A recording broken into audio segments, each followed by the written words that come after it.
Mga kaigo, meron pong nag-comment isa sa ating mga videos. Okay? Si Amy the Great. So, shout out sa iyo, Amy the Great. Thank you very much for commenting isa. Ganito po ang kanyang comment, ano? Ano pong ma-recommend nyo po na legit na review materials magagamit sa board? Yung iba kasi daw, yung iba kasi TOS based daw, pero may ibang topic na di pasok sa TOS.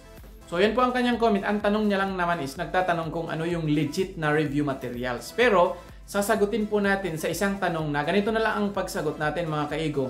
Ano po ang best review materials pag kayo po ay naghahanda for the criminologist licensure examination? Kasi sa panahon ngayon, nagsiliparan na yung mga napakaraming different kind of review materials. Kasi in my assessment, sa akin kasi mga kaigo, sa dami-dami kasi ng review materials ngayon, the best pa rin na review materials is libro or books. Okay? So, bago kayo mag-disagree, alam ko may mga mag-discredit, pero hayaan yung bigyan ko kayo ng 4 advantages or 4 reasons na dahilan bakit ko sinabi pa rin na ang libro pa rin ang best review materials pag gusto nyo pong pumasa sa board exam.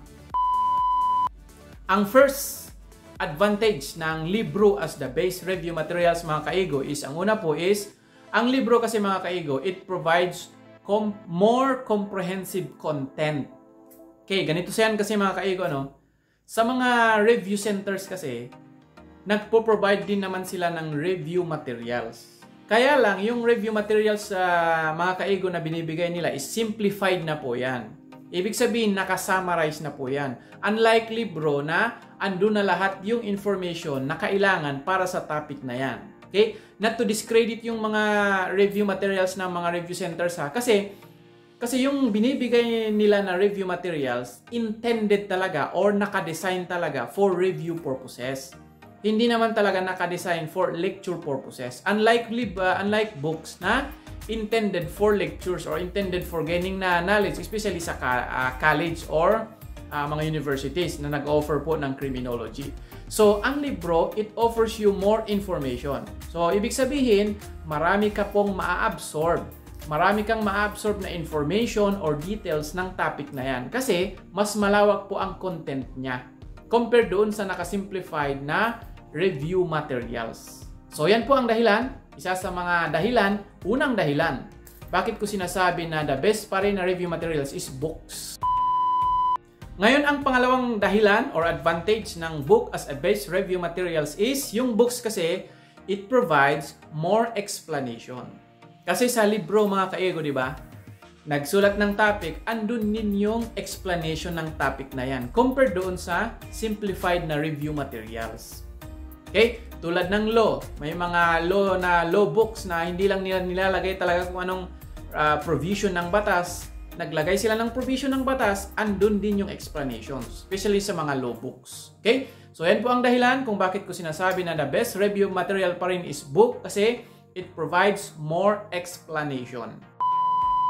Ang pangatlo kong rason mga kaigo or third advantage of book as a base review center best review materials is more reliable or the aspect of reliability. Kasi nga, mga kaigo, pag gumawa ka ng libro, yung mga authors natin, bago po ma-publish, is nire-review po yan. Ini-edit po yan. Mga editor po yan. Minsan nga pina-flat scan pa for plagiarism. So, ibig sabihin, reliable talaga pag yan po ay na-publish. Hindi ko naman sinasabi hindi reliable yung mga yung mga review materials kasi galing din naman sa libro yan. Okay? Ang punto ko is, bago kasi maging libro, ang isang libro is na-check po yan, na-double check po yan ng mga experts bago po i-publish yan nung publishing company. Okay? So, sinasabi ko is, on the aspect of reliability, mas maasahan pa rin po ang books. By the way mga kaigo, sa last part ng video natin, magsasabi po ako ng, syempre, kung may advantage, may isa pong disadvantage ng paglibro ang gagamitin nyo sa pagre-review, ha? Okay? So, yan po ang pangatlo. Ang pang-apat, mga kaigo, na advantage ng libro or rason ko, ha? Ito rason. Okay? Syempre, ang libro kasi, ginagamit po yan ng mga top-notchers. Okay? Gusto niya ebidensya. So, ito po yung ito po yung nag-top noong CLE 2022. So, tignan nyo naman. Ano po yung mga nasa picture? Siyempre, may books. Diba? So, So, ibig sabihin, hindi lang siya nag-rely dun sa mga simplified review materials ng kanyang review center. Siyempre, nagbase din siya ng libro.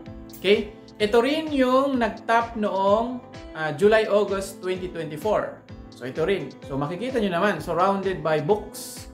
So, ibig sabihin, ang libro, ginagamit ng mga top-notchers. So, ikaw na, what I mean is, top-notcher nga, nag-rely more on books, ikaw pa kaya kung gusto mo din mag-top-notcher o gusto mong makapasa. So, ang apat na pang rason ko mga kaigo, kasi nga, nag-rely din yung mga top-notchers natin sa pagbabasa ng libro. At ito mga kaigo ang disadvantage po. Kung gagamit po kayo ng libro as a materials, review materials is, you need more time to read. Okay? Sabi ko kanina, more content, more explanation, malawak ang sakop ng libro, kaya mas mahaba din ang gugugulin mo na time para basahin. Pero pag tapos mo naman, naka-absorb ka naman ng mas maraming information. So, hindi gaya po ng mga compiled notes sa mga review centers, maikli talaga yan kasi sinasummarize. So, maski isang araw pwede. Kaya ang libro, especially yung makapal naman, you need time. Okay? So, kapag nag-decide isingit-singit yung libro, you need to manage your time para masingit-singit ka lang. Okay? So, yun naman talaga ang numero 1 na disadvantage ng kung mag-decide kayo na gamitin ang libro as review materials.